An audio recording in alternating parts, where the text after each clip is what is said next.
Hi, Nicole. Would you like to pause the recording for a second? Yes.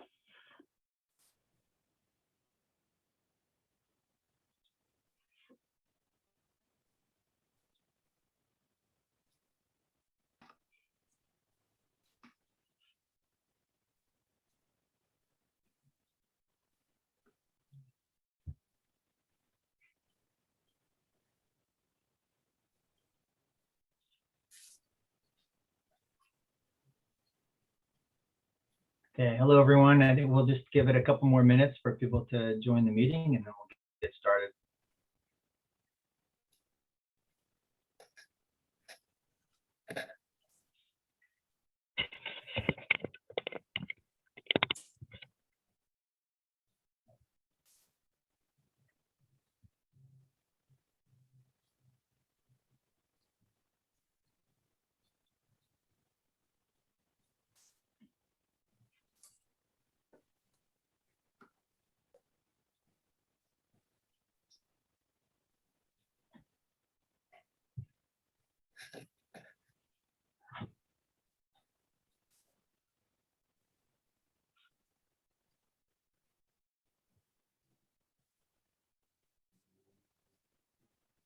All right, if you just joined, welcome.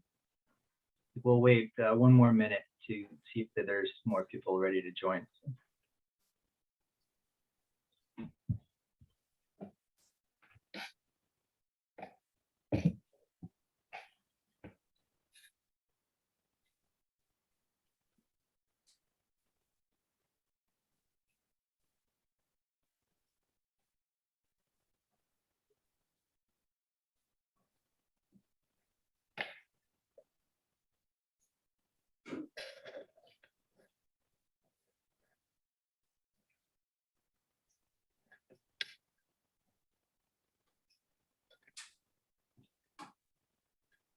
Okay, I guess we'll go ahead and get started. Welcome everyone. Thanks for joining us. First off, you should have received a notice on your screen that we are recording this meeting. So we do intend to make the recording available on our website after the meeting. So just want to make sure everyone's aware of that. So hi, my name is Eric Pearson. I'm the Environmental Services Manager for the City of Hayward.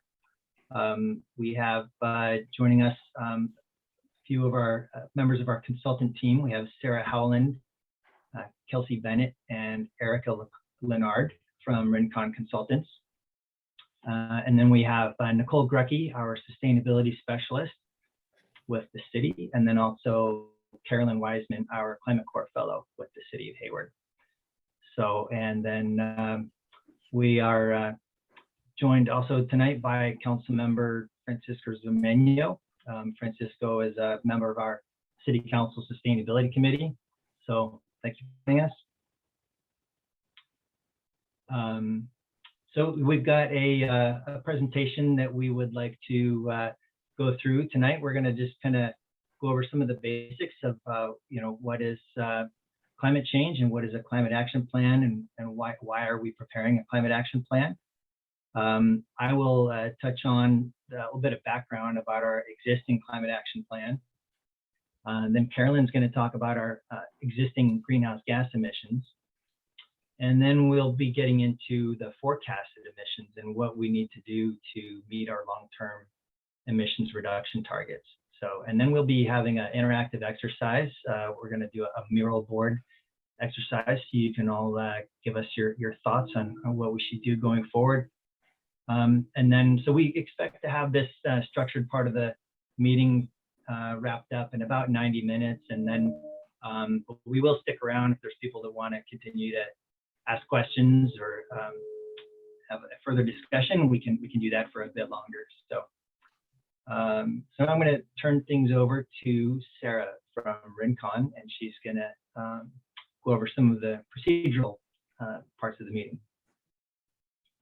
Great, thank you, Eric. So just wanted to provide a few friendly reminders, especially with this being a virtual meeting tonight. First and foremost, technology happens, so please be flexible and patient. We do have staff available to help, so feel free to always use the chat or raise your hand if there is a problem. Especially we can reach out. So the tech support is actually me for tonight. So if there's any issues that come up, just please do not hesitate to reach out. We're here to help. Please mute yourself when you are not speaking, just to help with a little bit of background noise and even some of the feedback noise that we may receive during a virtual call. And during the mural board activities, we would appreciate if one person spoke at a time. And even when we do the like Q&A session at the end, if you would also please remember to have one person speak at a time. Also wanted to give a reminder of how to use Zoom. As I mentioned, if you have any questions or issues during the meeting, you may use the chat feature, or you can also go to the reactions and raise your hand. And eventually we will have the mural board activity, as Eric mentioned, and that can present an opportunity to participate on the board activity, or if you prefer, you can mute or unmute yourself and ask us questions or provide comments that way. And if at any point in time you need to leave the meeting early, just use the end button. We also give some advice of using the speaker view versus the gallery view. If you're having some issues with like what you're seeing on the screen, sometimes it's just a matter of clicking a different view setting. So with that, we would like to get to know you all a little bit better. So I am going to launch a poll. And it should appear on your screen. And that allows us just a little bit of an opportunity to know who is in the audience and a little bit about your background, including zip code you live in and the agencies you may represent.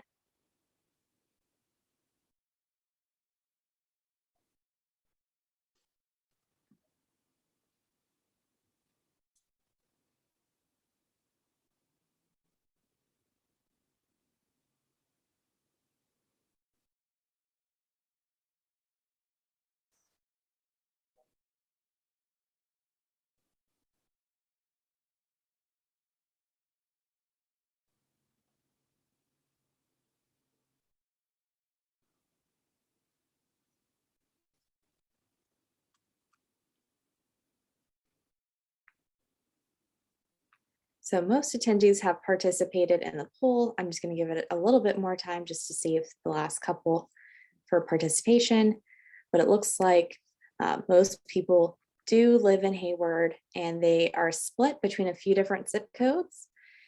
And there are a good number of people who actually work in Hayward as well. I split it for how long, most popular being more than 10 years. So that's really exciting. Some like longtime residents. Variety of racial demographics. So I'll just give it just a little bit more time, and then I will end the poll.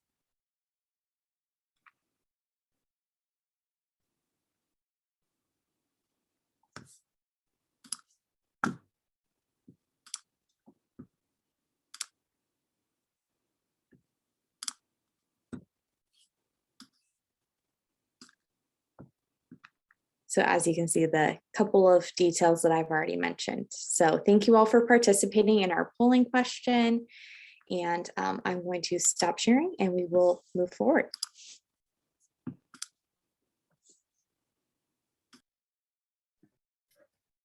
Thanks, Sarah. So we wanted to start with some basics from the beginning, a refresher for those already in the know. What is climate change? So most of the energy that affects the Earth's climate comes from the sun. And the greenhouse effect is a natural occurrence that helps regulate the temperature of the Earth. So the majority of radiation from the sun hits the Earth's surface and warms it. And the surface in turn radiates heat back towards the atmosphere. And gases in the atmosphere called greenhouse gases trap and prevent some of this heat from escaping into space and re-radiate in all directions.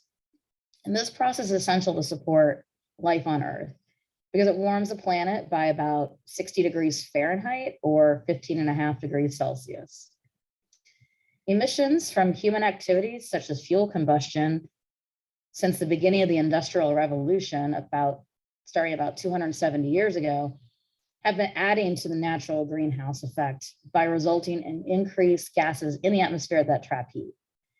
This enhanced greenhouse effect has contributed to global warming, which is an increase in the average temperature of Earth's surface. And the global warming in turn results in climate change, which is the resultant change in wind patterns, precipitation, storms, and temperature over an extended period. Next slide, please. And the impacts of climate change are varied and include everything from atmospheric and oceanic circulation and temperature changes, wind and weather pattern changes, affects average sea level, ocean acidification, precipitation rates, timing and type, periods of drought and affected water supply, and other items like wildfire risks and air quality problems. Next slide. So what is a climate action plan, or a CAP for short? A CAP is a jurisdiction's plan for addressing climate change via reducing a community's greenhouse gas or GHG emission levels. As previously discussed, GHGs are gases that trap heat in the atmosphere, and the main community generated GHGs are carbon dioxide, nitrous oxide, and methane. And this is the biochemistry for those of you who like to see the structural elements as they are. Next slide, please. And why is climate action planning important? Overall, as GHG levels continue to increase and threaten our health and safety, CAPs are becoming more important than ever. Primarily, CAPs set reduction goals for community GHG emissions. They establish a time frame to meet those goals. They plan for how community growth will affect emissions. They also establish a framework for ongoing measurement of greenhouse gas emissions and cost savings. State law, specifically California Senate Bill 32, requires every jurisdiction to reduce its fair share of GHG emissions and to meet state emission goals. The previous CAP addressed meeting state GHG goals for 2020, and this CAP update will establish actions to meet state goals for 2030 and show progress to meet the state's ultimate goal of carbon neutrality by 2045. Next slide, please. And what is the scope of this CAP update? After accounting for state and regional laws and programs that reduce GHG emissions on a larger scale, such as increased fuel vehicle economy standards and more energy efficient new development, the remaining amount of GHG reductions that are needed to achieve the community's fair share of emissions reductions guides the extent of city actions that are needed to occur to meet the targets. Therefore, determining and developing city GHG reduction actions is the scope of this CAP update. And with the co-benefits of lower energy cost, reduced air pollution, and supported economic development, the reduction of GHGs also helps improve the air quality, the quality of life for residents in the community. And some of the steps that have been completed to date that we'll talk in more detail about later have been establishing an updated inventory of baseline greenhouse gas emissions and forecasting future GHG emissions through 2030 to discuss and implement the goals through 2030. And now I'll turn it back over to Eric Pearson. Thank you, Kelsey.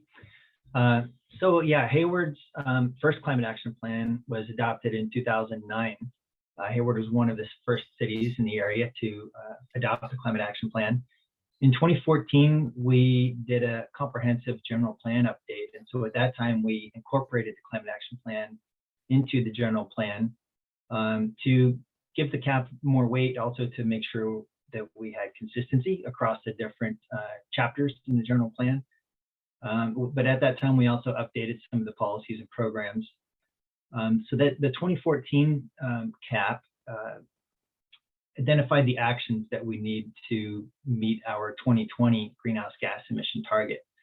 And then we're gonna, I guess, Carolyn's gonna talk a bit about how we did with that target. But then in June of 2020, Council adopted new greenhouse gas emission targets for 2030 and 2045. And so these are consistent with the state's targets, 55% by 2030 and carbon neutrality by 2045. Next slide, please. And just to give one example of one of the successes of our existing climate action plan, in 2009, the original climate action plan identified community choice energy as a strategy for reducing emissions community-wide. And so over the next few years after 2009, we explored the idea, did a lot of research and discussion with other cities. In 2014, the County Board of Supervisors decided to put some funding toward the effort. And then in 2016, a steering committee was created with all cities in Alameda County, and Hayward led a significant role in that process, and then helped to establish a joint powers authority. So, and then 18 is when East Bay Community Energy began serving customers in Hayward and throughout Alameda County with electricity. And so then now Carolyn is going to talk about our greenhouse gas emissions. Thanks, Eric. So as was mentioned on the previous slide, switching to EBCE has been very critical to reducing greenhouse gas emissions in Hayward. And so these two figures on the slide show the breakdown of the city's emissions in 2017 versus 2019. And over this 2-year period, we saw a large reduction in emissions, which were primarily from the building sector, which encompasses energy emissions. And so we saw that when EBCE started serving Hayward accounts in 2018, more households and businesses were being powered by more renewably sourced electricity, thus reducing emissions and causing this drop you see in the green bar from 2017 to 2019. And I'll just touch on, Eric was talking about our greenhouse gas reduction goals, and we actually met our 2020 goal early in 2018, which is exciting. And then I'll go more into the breakdown of how we track our emissions. So Hayward's community-wide greenhouse gas emissions, and you can go to the next slide. Thank you. Hayward's greenhouse gas emissions can be broken down into the 5 sectors that you see on this diagram. And keep in mind that these percentages represent the breakdown of emissions from the year 2019. And so first I'll start with the off-road transportation emissions, and this was 4% of Hayward's total greenhouse gas emissions in that year. And this encompasses emissions from vehicles and equipment that are not used for transportation, which includes industrial equipment such as forklifts, lawn and garden equipment like lawnmowers, and then personal recreational equipment, which could include anything from boats, ATVs, golf carts, and other similar things like that. And then for waste emissions, that was 7% of the city's total emissions in 2019. And the waste emissions are caused by decomposing trash that is sent to the landfill, and also the decomposition of materials that are used to cover trash in a landfill. And we measure this in tons of material disposed by the city every year. Next is natural gas, and this is about 1/4 of Hayward's emissions. This metric captures any residential or commercial appliance that utilizes natural gas, so your stoves, water heaters, space heating and cooling. And then next is electricity. This is 2% of Hayward's emissions. And similar to natural gas, these emissions are just from your residential or commercial appliances that utilize electricity. And since starting in 2018, a lot of Hayward accounts transitioned to renewably sourced energy from EBCE, as I was mentioning on the previous slide. Emissions for the electricity sector are particularly low. And lastly is the on-road transportation sector. This is 61% of Hayward's total emissions. And this includes private vehicles, commercial vehicles, including heavy duty trucks, public transit buses, and government and institutional fleets. And these emissions are quantified by the number of vehicle miles traveled. And as you can see in this diagram, this is Hayward's largest emitting sector. And I'll pass it on to the Rincon team now to go over our emissions forecast. Thanks, Carolyn. So after we've prepared, or after the City of Hayward prepared their inventory, the next step is to forecast out emissions over future years.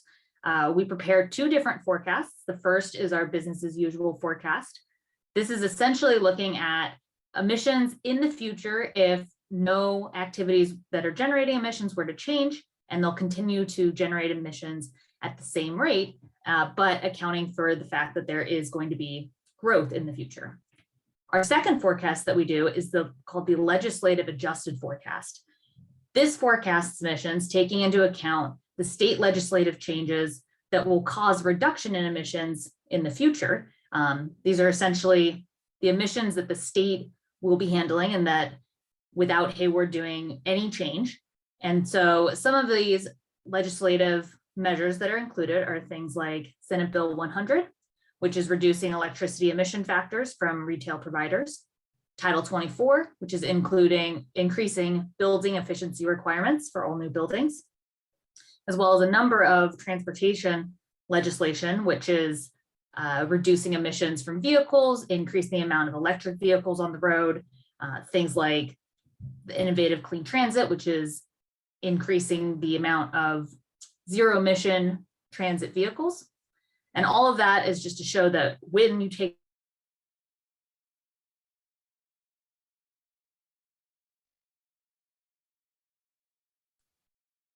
into account the occurring at the state level, that there will be a reduction. Slide. Next slide. Oh, sorry. Thank you. Eric mentioned a little bit earlier that there is a couple different greenhouse gas reduction targets.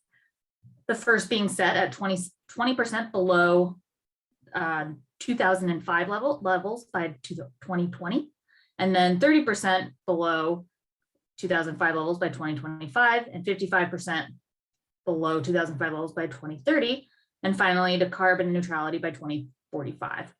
All of these are in line with the state targets.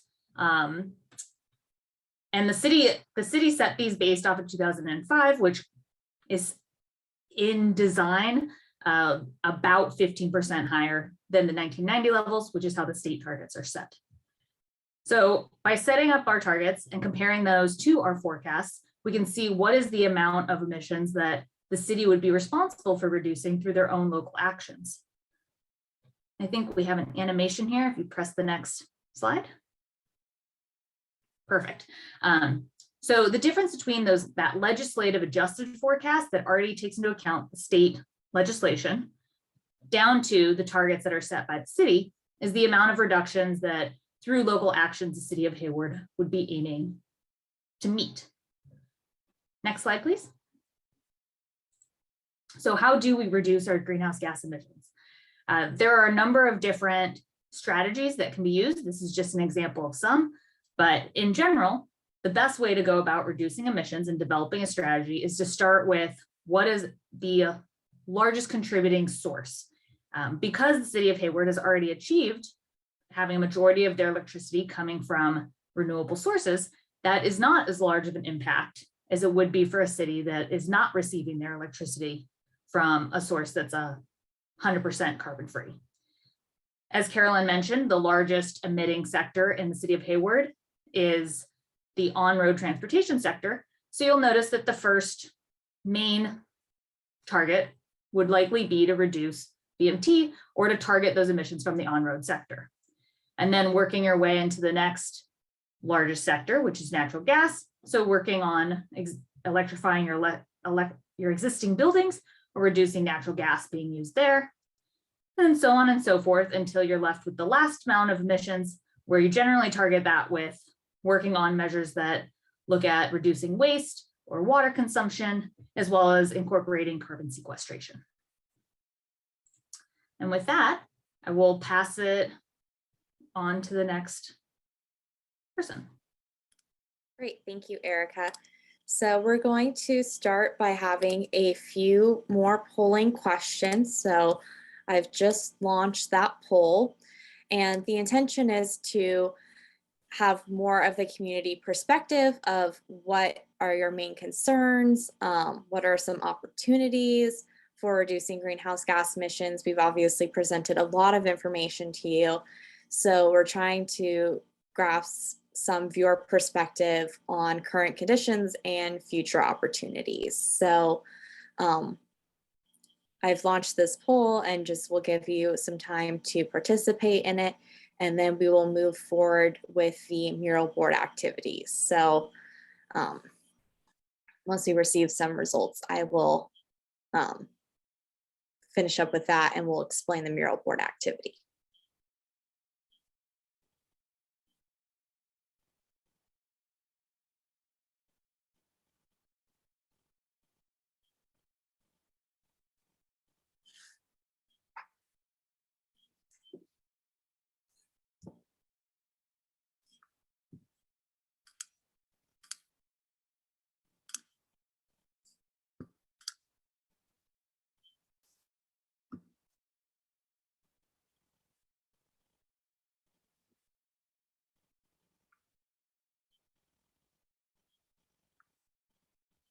I've only received one response so far, so I'm just going to give a little bit more time. Please participate in this poll. We really appreciate. I know it's a couple of longer questions, so it's okay to take your time, but really appreciate your participation and gathering your perspective.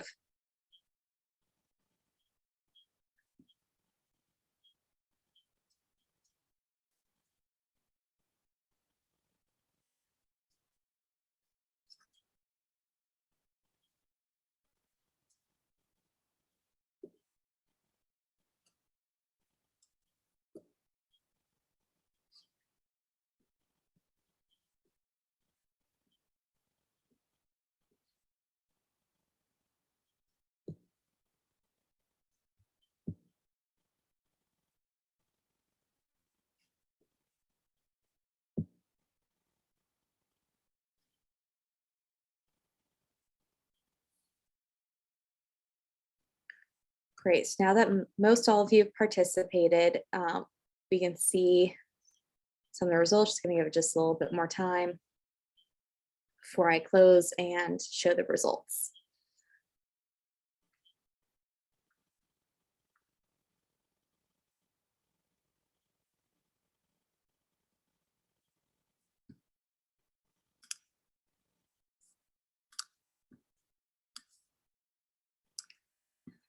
So as y'all can see that there is a mixture of concerns for climate change and greenhouse gas emissions. The most popular result was air quality and human health.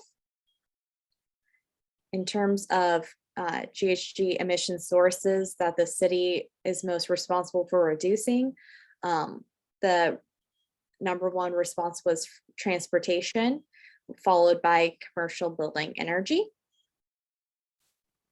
For question 3, for the sources of GHG emissions, should the CAP update focus on, just overall in general? Transportation was #1, followed by commercial building energy. For #4, what is the greatest barrier to reducing greenhouse gas emissions? The #1 answer was equity, followed by lack of coordination between service providers. And then finally, last question is, what do you consider the city's most effective tools for change? And the main answer was the combination of all of the above. So public education, REACH codes, bans, and ordinances. So thank you for participating. We really appreciate you taking the time. And before I share my screen for the mural board, wanted to explain just a little bit of the objective. As you can tell, we've presented a lot of technical information, and data shows only one piece of the puzzle. So we'd really like to have your perspective on what are the current conditions and what are the opportunities as we move forward with writing the measures and actions for the CAP update. So the first step, we'll have a series of 5 questions. For each question, we'll have about 10 to 12 minutes to be able to participate with the number of people in this meeting. I think we'll be able to meet that goal. I do ask that even though all of the questions are on the same mural board, that you please stay with the group with the question at that point in time. It's organized so you're able to use outline, so you can zoom into each question while we're going through it. We'll start out solo, just quietly answering questions to yourself, and we'll also then explain some of the like key themes or like unique qualities that have been identified through that exercise. And as I've explained a few times before, please let us know if you need any technical assistance. So with that, I wanted to show how to use a mural board before we get started. So you'll see there's like a bar on the left-hand side that allows you to add a Post-it note, add a shape, add an icon. So that could be like a star or a check mark. It can be like a good way to show if you agree or approve of someone's comment, or if you maybe have a different perspective, if you disagree, respectfully disagreeing, of course. There's also the opportunities to click and add a picture or be able to draw on the mural boards. I also recommend, depending on if you are on a laptop or a smartphone, to use the trackpad mode, or if you are on a desktop computer like myself and are using a mouse, to change into the mouse mode. That helps you just a little bit with being able to zoom in and out and being able to better see the different activities at one point in time. But we also have the outline, so that should help with questions and zooming in. One of my best pieces of advice is really truly to start by picking a Post-it note. You're able to use this symbol to move the sticky note. You're able to use this pencil symbol to write on the Post-it note. You can increase or decrease the size of your font, and you can also increase and decrease the size of your sticky note. However, I will say that we'll be helping along with this exercise if someone's having a problem. As I mentioned before, please reach out to us either using chat or the raise hand feature, which is found in the reactions buttons. So with that, we will get started.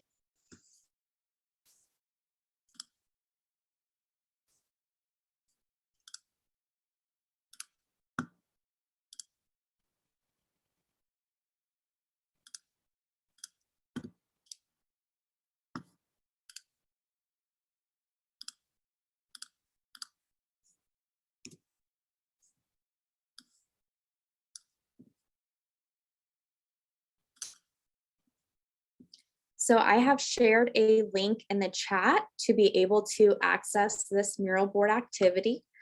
So as you like slowly get started, it might take a minute to be able to sign in with your visitor name. Ah, yes, now I can see people joining in.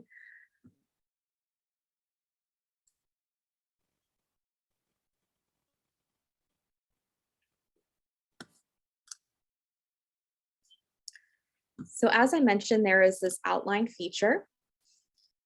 So if you go to this right-hand side, click on the outline, and you can go through each of the different questions of the directions that I just provided. And we'll start with the first question, which is, what concerns you most about climate change and greenhouse gas emissions? As you can see, we have a box of different Post-it notes, so feel free to grab one and get started.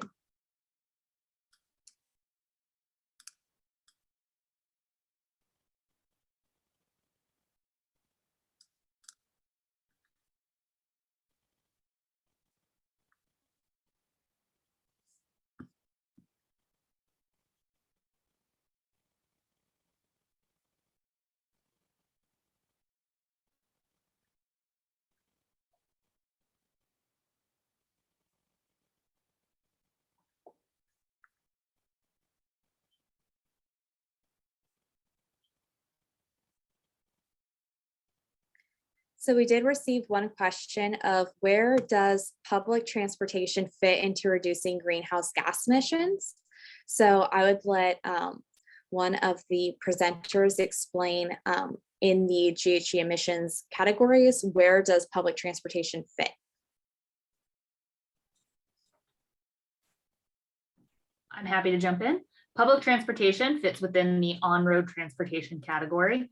It's captured as the vehicles that are using the roads and transporting the residents and community members. Wonderful. Thank you, Erica.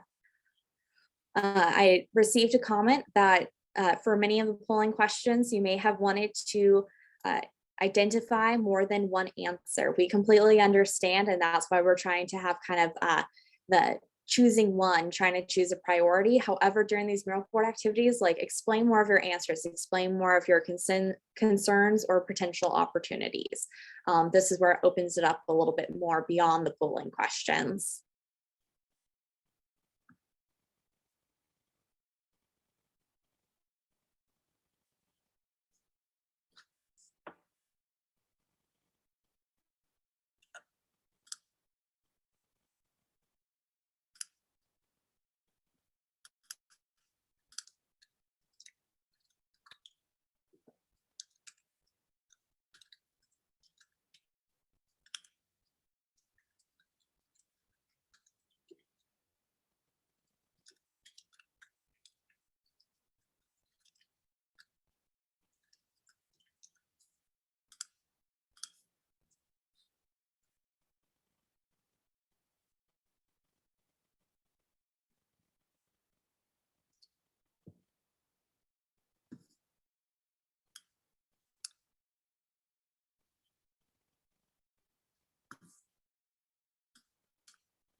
I see there's a couple of themes for when it comes to concerns regarding whether we're able to meet the goals and how they impact human health. Also, especially how it can disproportionately affect people of color as well as people with lower incomes. So thank you for sharing your thoughts.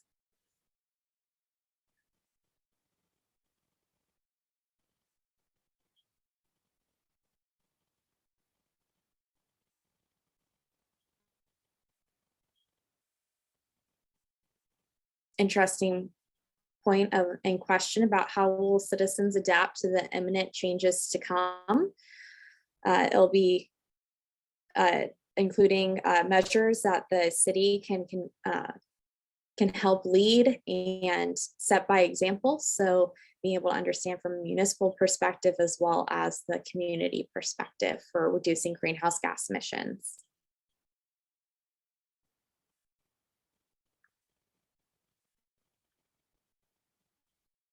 And with that, someone also mentioned decisions and plans oftentimes don't take into account the habits and routines of residents and unfairly place a burden on individual sacrifice. So I'm sure that there will be a little bit of explanation of how these measures work, but definitely appreciate the perspective of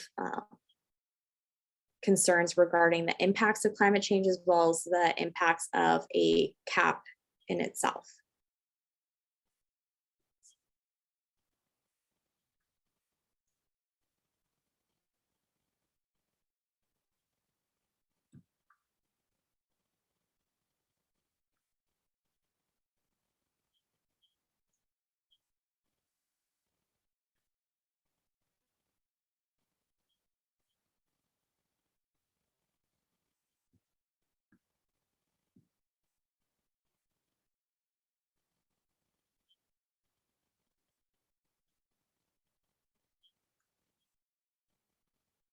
Also now seeing a couple of themes about how climate change having impacts to the extinction of species, as well as their impacts on natural resources, including fresh water and clean air.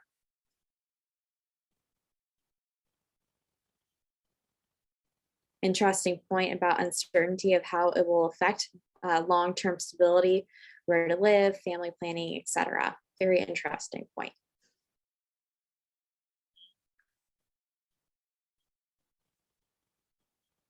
Thank you all for participating. We're going to give it just a couple more minutes on this question before we move on to the next question.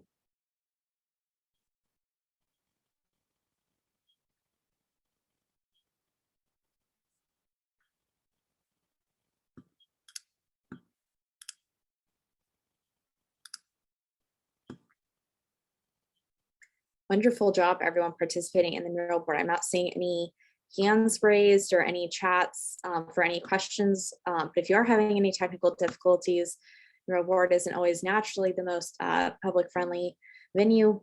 We try and make it as friendly as possible and as helpful as possible. But obviously, if you have any questions or problems, please let us know.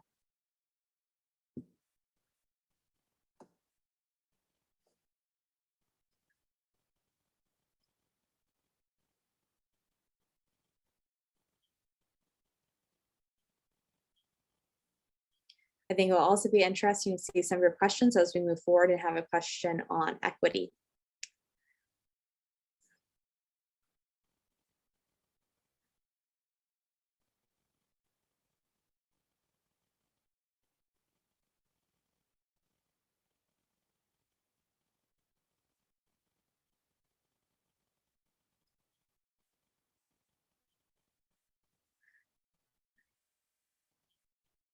Please try and finish up your last thoughts for this question before we move forward into the second question.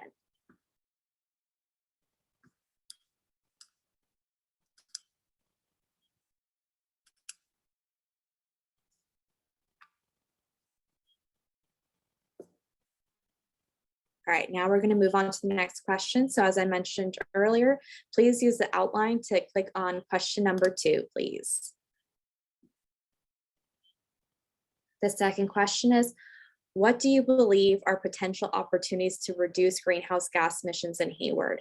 So if you had any of this multiple sectors or different components that you wanted to identify multiple pieces or multiple topics in the polling questions, is definitely a great opportunity to be able to elaborate on that perspective.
So I see a couple of themes when it comes to diversifying transportation, whether it be having more safe bike lanes for increasing bicycle transportation, or incentives to public transportation in order to reduce just the number of people who are driving in cars.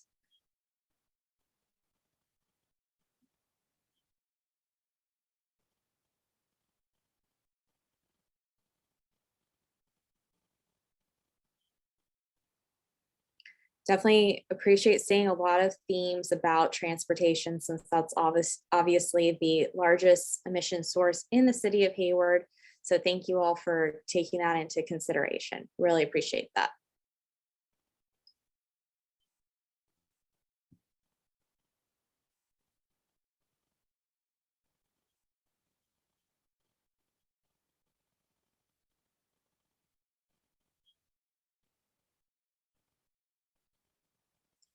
Yeah, interesting point for the making Hayward a place that has everything. That way people won't have to travel to get to what they need. So definitely an interesting point about like having like almost like more walkable communities or shorter distance for biking or public transportation in order to reduce greenhouse gas emissions. Very tied into land use.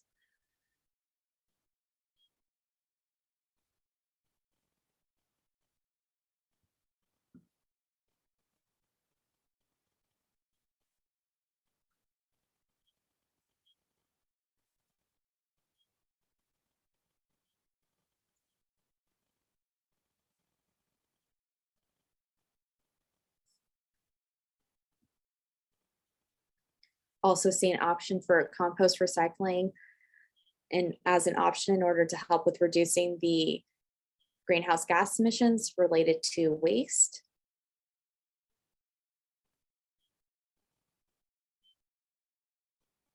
Also, someone brought up for inequity in terms of the transition for greenhouse gas emissions. We do have a question in the near future about making the cap more equitable. So stay tuned and you'll be able to have an opportunity to elaborate on those thoughts.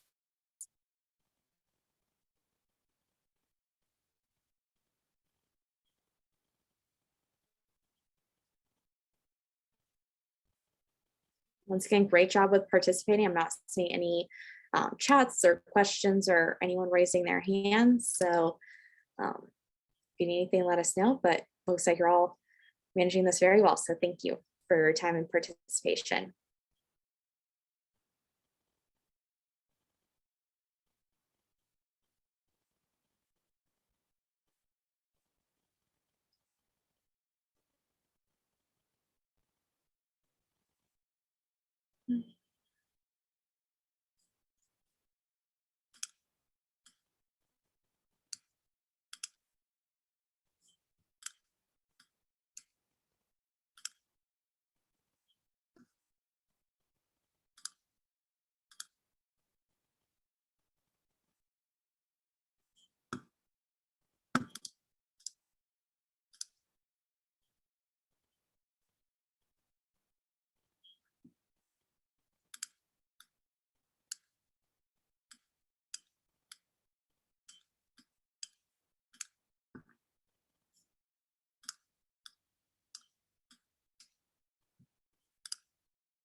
Okay, we're going to give a couple more minutes on this question before we move forward.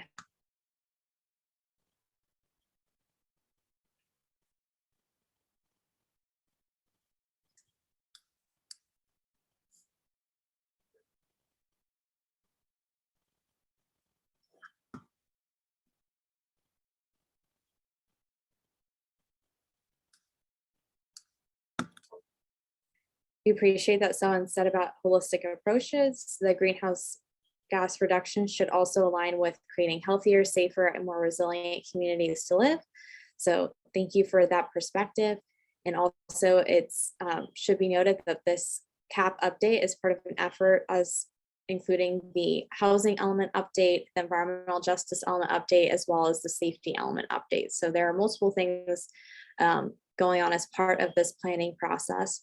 Tonight, we're just focusing on the CAP, but we appreciate that there is a lot of overlap and opportunities to be more holistic.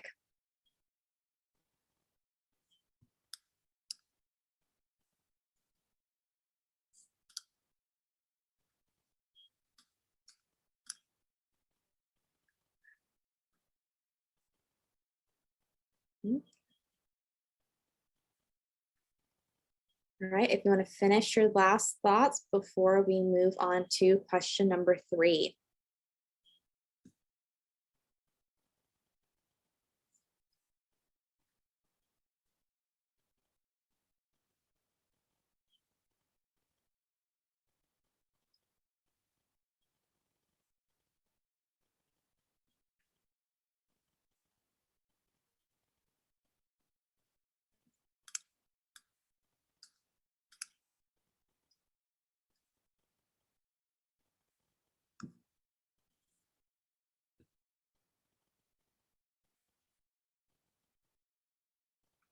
Okay, I think that's a good amount of time. We're going to move forward on to question 3. Once again, please use the outline to be able to move on to question number 3 to help just kind of jump ahead. You might have to scroll a little bit, but should help you to get mostly to where you're supposed to be. So, as we mentioned earlier, it's like, which sectors do you believe should be included in the CAP update? So I know that some people want us to have multiple choice answers. This allows the opportunity to see multiple options that you think should be included.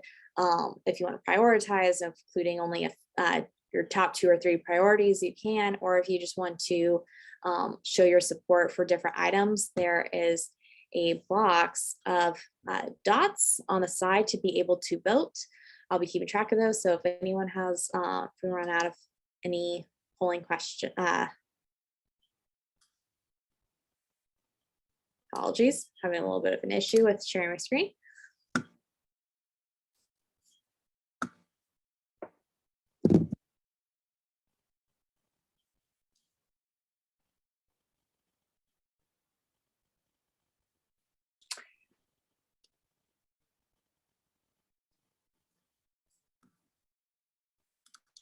Excuse me, Mhm. can someone explain natural gas? Just because it can be a little misconceiving. Yeah, I can take that one. Yeah, so natural gas is primarily methane. And yeah, it's used for water heating, space heating, cooking. But it had, yeah, so the methane in natural gas has a very high global warming potential. And so there are a lot of efforts underway both in Hayward and in the region to basically switch from gas appliances to electric. And so yeah, there's different ways we can encourage people to switch appliances, but there's also some communities that are just considering an absolute ban on the use of natural gas, which could go into effect in the coming years. Thank you. Yep.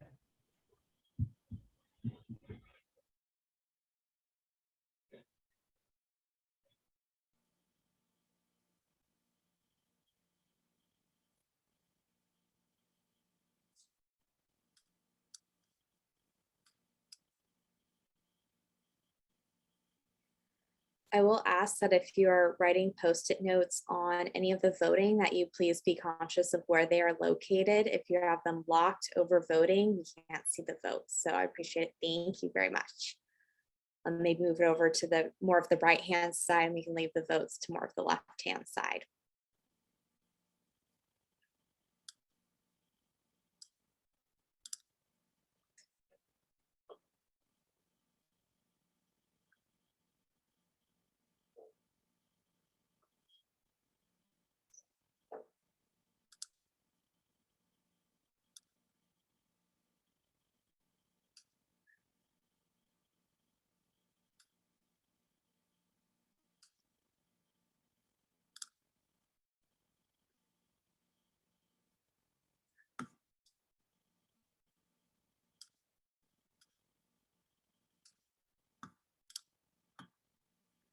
Okay.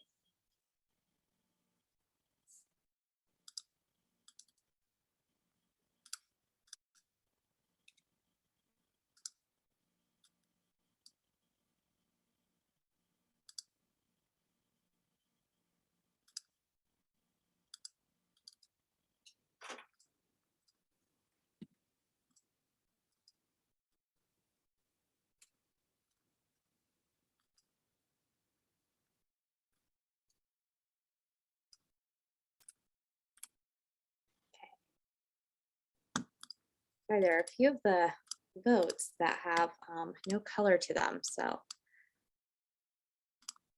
trying to update those so we're able to see them okay. See, there's one for the electrifying new buildings that's locked.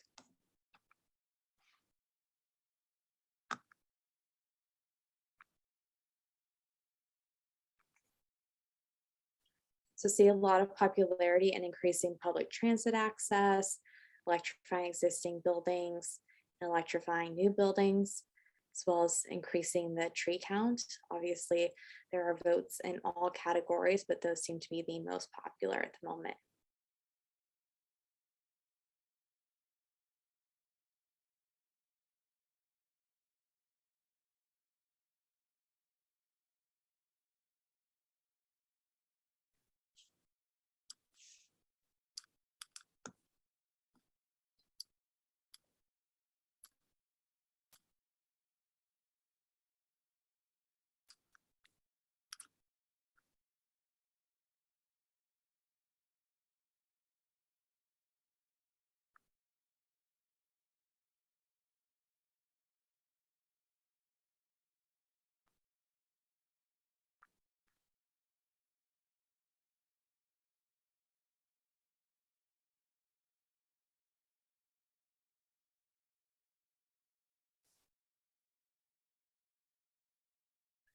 I see there's recommendation to include all of these items and more. If you have other items or recommendations for additional sectors, please feel free to write it in the other category, or we can save it for the last question.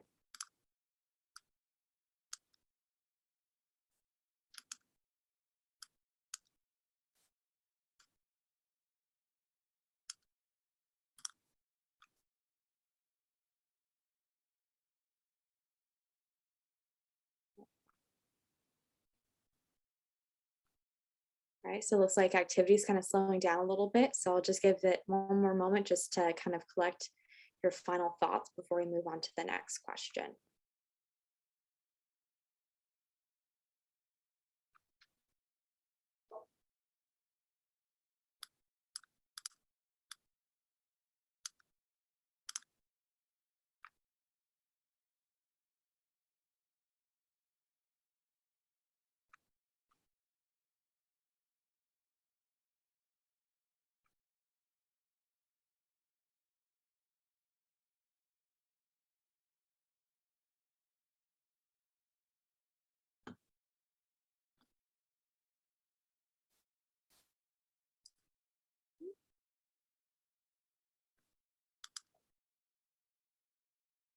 All right, someone had a comment on uh, public transit, and I think it was lost or moved into a weird spot. So if that was your comment about public transportation or public transit, please note that you might need to rewrite your comment.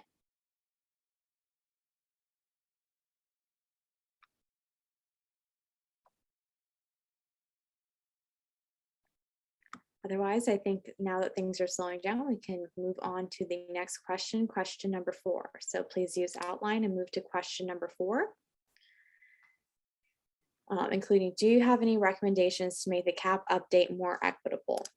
So I know there have been a couple of comments throughout this exercise on equity. So please provide any clarity or recommendations that you may have in order to make this CAP planning process more equitable.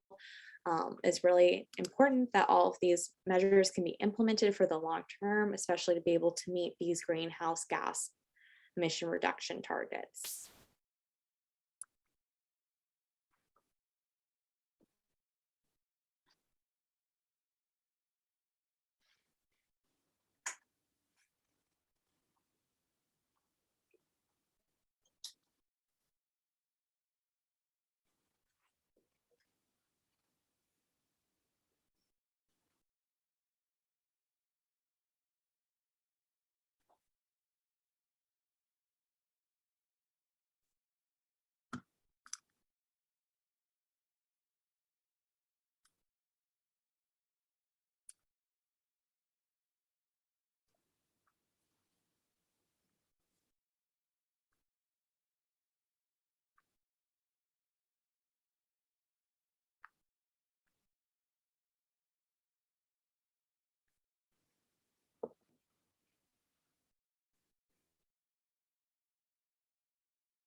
I noticed that one of the blue, okay, never mind.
Thank you all for participating. We're just taking in everything that's being identified as like opportunities to be more equitable, including understanding who will be making changes, working directly with frontline communities, creating 15-minute cities.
Thank you all for participating. I apologize if this seems like awkward silence, but I appreciate that you're all busily writing, and we really appreciate all your perspective.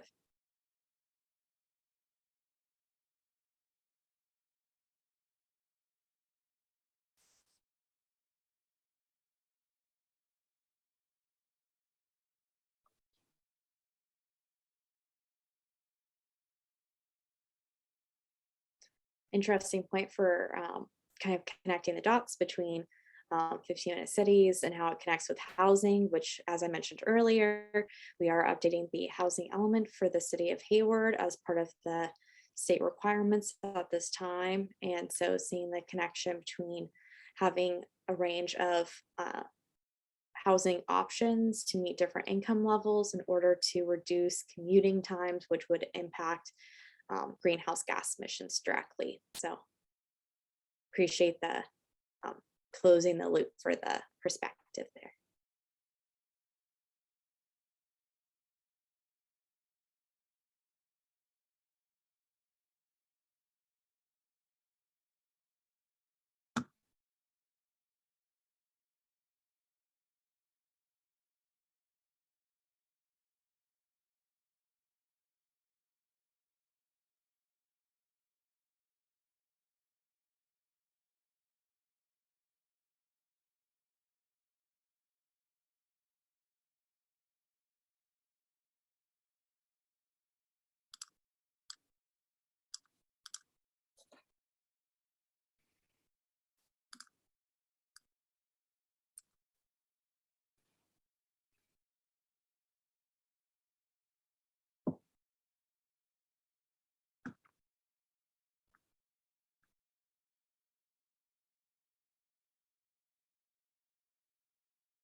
Lots of wonderful ideas for how to inform the community members, being able to make it more equitable in terms of language and outreach and education, being able to partner with different neighboring cities.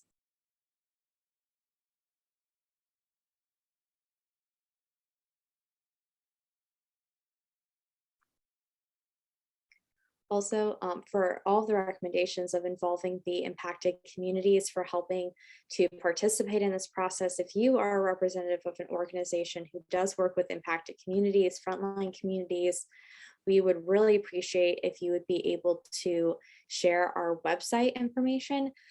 We will have this mural board activity available for at least 2 weeks after this workshop has concluded to be able to continue receiving public input. And so if you, in shortly after we're done with this activity, we'll provide our website information. So if you do know of organizations or community members that you would like to have participate in this process, we do have this available online afterwards. So please help us with doing the groundwork of distributing this to different participants who are connected to the City of Hayward. So that was close to the time for this question. It looks like everything is kind of like slowed down a little bit. So I think with that, we will move on to the last question, which is more open-ended. So if you want to continue adding on to this question, you can, or any other question you can, but we will follow along with the question number 5, which is, what else should be included in the CAP update? So once again, we have post-it notes here. And if you do have any recommendations, just overall overarching ideas that we should include in the CAP update, please include them here. This isn't limiting you when it comes to sectors or equity, just what are your general thoughts in terms of the CAP update, reducing greenhouse gas emissions, the opportunities to do so, what the current conditions are.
So I see on here for a desire to have more ambitious goals.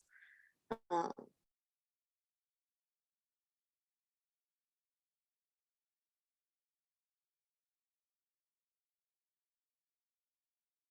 think it's interesting. Someone mentioned encourage citizens to vote to reduce greenhouse gas emissions. If you would like to elaborate on what they would be voting for in order to reduce greenhouse gas emissions, we'd appreciate that clarity.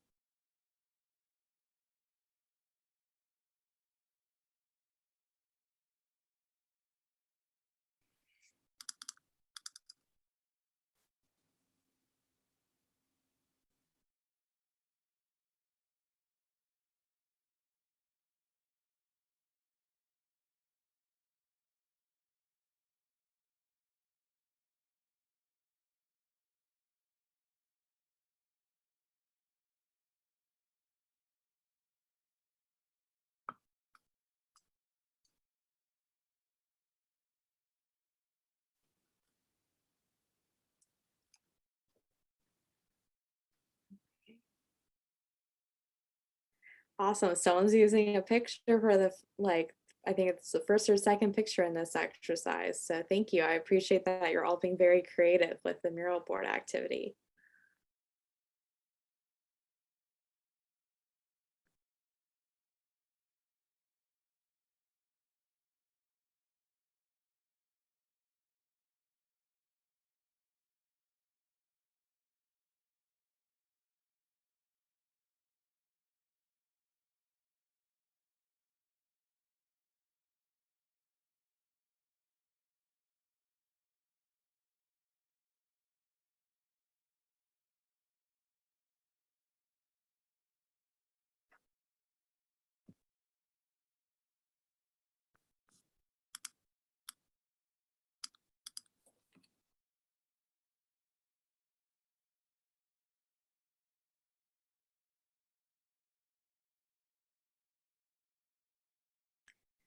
interesting for also the comment about include resiliency in the cap, including the ability to bounce back from climate-induced hazards and disasters, including earthquakes, goes hand in hand with sustainability, including also sea level rise adaptation work. So definitely seeing the connection of different components as part of this project, having the safety element update, which includes multiple items just listed, and being able to explain how climate change, greenhouse gas emissions is part of the cap, but also being able to have resiliency measures in the safety element and adaptation.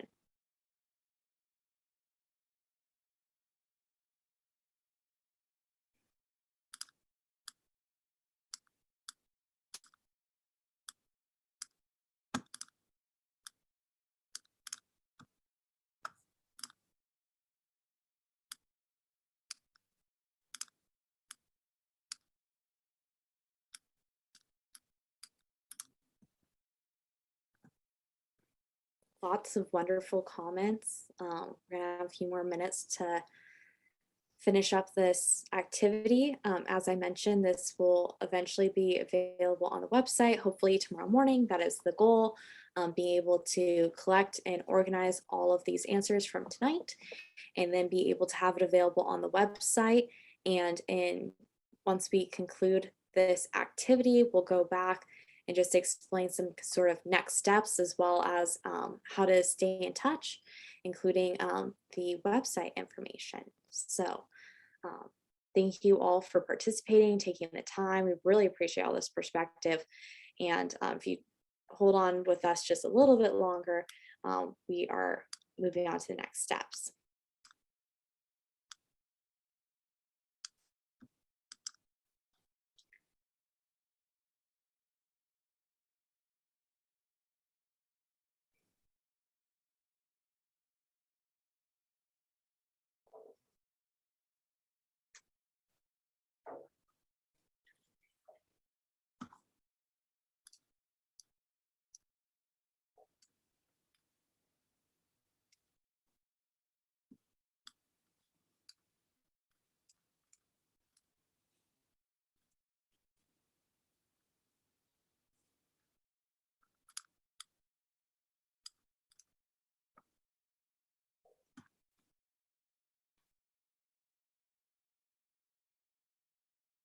Okay, now that everything's kind of slowed down a little bit, I think we're good to move on to the last little bit of our PowerPoint presentation before we open it up for discussion.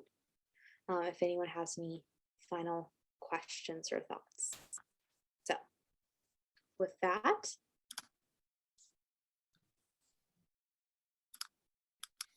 Thanks, Sarah, for running us through that. Live activity is very important. So we just wanted to finally reiterate what are the climate planning steps that this process entails. And to give an overview, the city first starts with preparing an updated baseline inventory of community GHG emissions. And Carolyn spoke to the updated 2019 GHG emissions inventory. Then future emissions are forecasted based on current and proposed land uses, operations, and population in the community. And Erica spoke to the 2030 and beyond GHG emissions forecasts. Then the city determines or refines the GHG emission targets for upcoming years. This is including, but not limited to, the next state required year of 2030. And Hayward currently has targets of 55% below 2005 levels by 2030 and carbon neutrality by 2045. Then based on the delta needed to reduce forecast emissions to the target levels, strategies such as measures and actions are identified for the various sectors, such as transportation and building energy.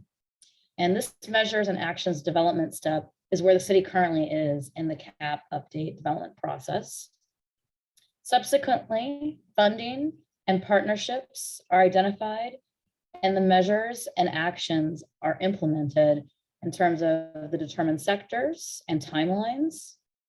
And then finally, the city will continue to monitor and track community GHG emissions and progress related to implementation of the CAP update. Next slide, please. And we wanted to thank you all for participating today in this CAP update public workshop. Please visit the website at haywardhousingandclimateupdate.com. And with that, let's see if the city, we want to turn over to any further public questions. And thank you, Kelsey. And if I could just add that we really encourage you all to check out the website. I'm actually putting the link in the chat right now. You may have already seen it, but please do join the email list, add yourself to the list. You can also see there's a Get Involved tab with additional exercises you can provide input. But we will be having additional public workshops. We're also going to be updating the Council Sustainability Committee on May 9th, and you're all welcome to attend that meeting and be a part of the conversation. And then we'll be updating or, presenting to the City Council, the full City Council in the near future, and that'll be another opportunity. So yeah, please do stay in touch. And yeah, the city staff that are here today, as well as our consultants, are going to remain in the meeting. So if you'd like to stay with us and ask questions, please do.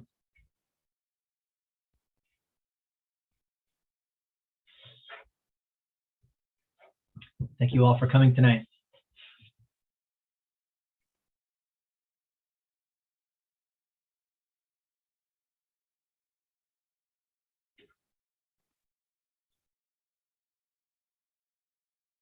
Anybody has a question, please feel free to unmute yourself and just go right ahead.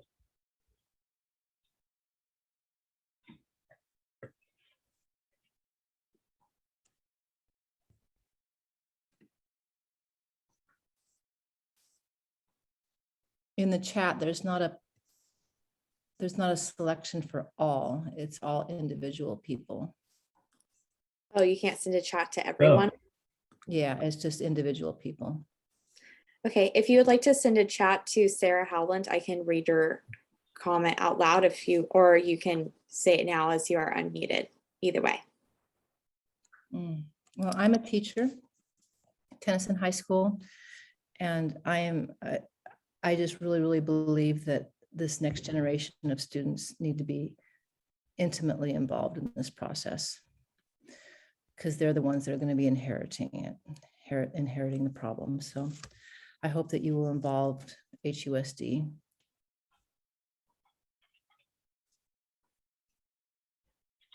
Thank you. Yeah, and if you have any specific suggestions as to reaching out to the district or with your school specifically, that would be helpful too.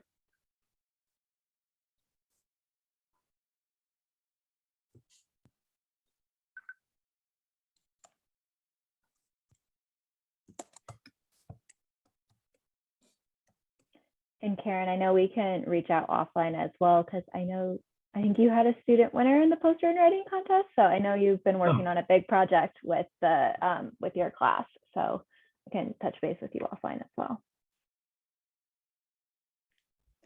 Oh, that's Nicole. Yes. Yes, we have a grant with CSU East Bay and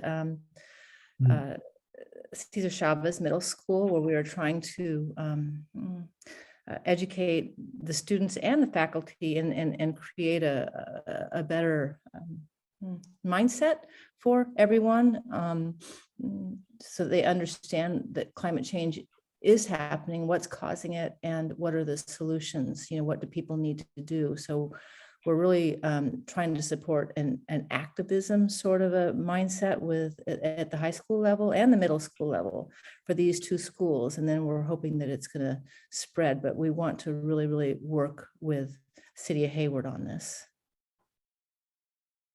Right. Yeah, I spoke to I think it's 2 science classes at Cesar Chavez, and I think it might have been last fall, and it was just kind of a overview of climate change and what the city, some of the city programs. But yeah, I'd be happy to talk to them again, and yeah, we could also, you know, work directly with the classes at Tennyson as well.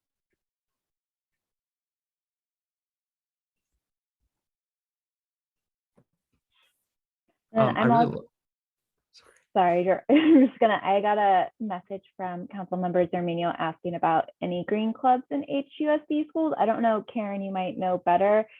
I know we've heard from different clubs throughout the years, but we don't keep a list as they kind of change as students change and interests change. But something that we can definitely work to get a list to then reach out and get them involved in this project. That would be wonderful. Jesse Gunn is here also, and he's you know, a partner in this effort. But yes, we do have a green team that is becoming more and more active at Tennyson. So that would be wonderful. Perfect. I might be reaching out to you guys offline as well about that. And sorry to cut you off, George. no, it's okay. Thank you so much for putting on this workshop. It's really great to see the community engaging in this dialogue. I really liked the comments that Karen had just made about this activist approach to education. And I just added this comment to the sticky note board as well. But I think process education would be incredibly helpful. There's all these different boards and commissions and, you know, layers of power and structure that I think a lot of residents are foreign to a lot of residents. I've been living here for over 20 years, and it wasn't until I've done a lot of research that I found out about this process that we're here in tonight that impact us. I think a lot of residents feel these things very deeply, but aren't sure where and how to engage. And so having that be a part of this update as part of the equity component of the project, I think is really important. Thanks.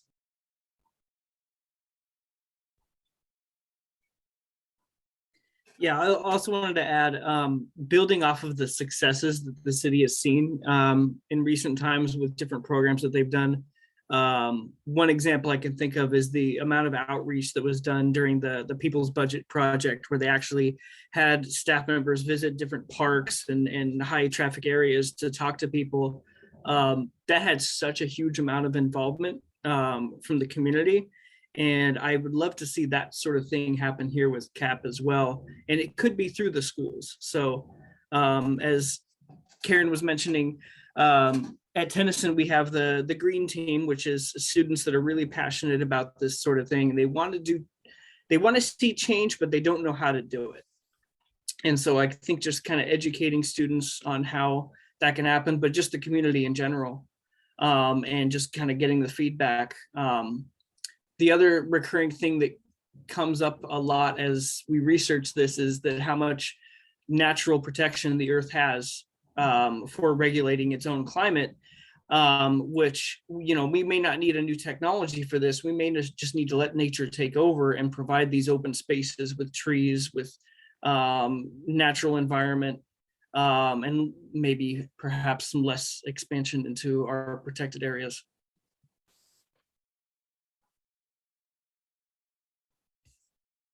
I just want to piggyback off that last comment, Jesse. I thought that was great. Something that I didn't see included on a lot of the sticky notes was preservation of pre-existing land. I can add that as a sticky note, but I am curious about if language around that will be included in the final presentation.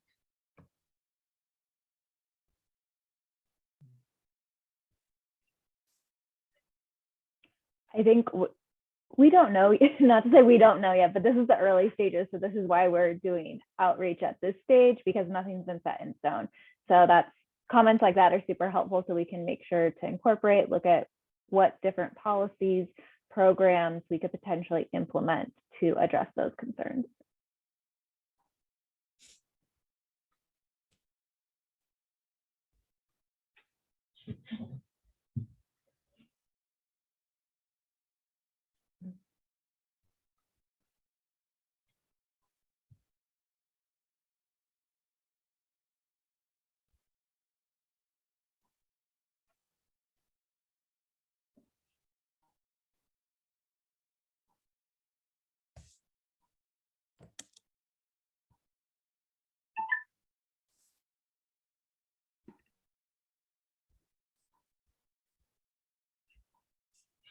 All right.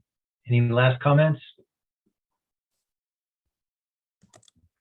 Thank you so much for putting this together. Thanks for all your hard work. Thank Have a you. good night. Yeah, thanks for being here. Bye.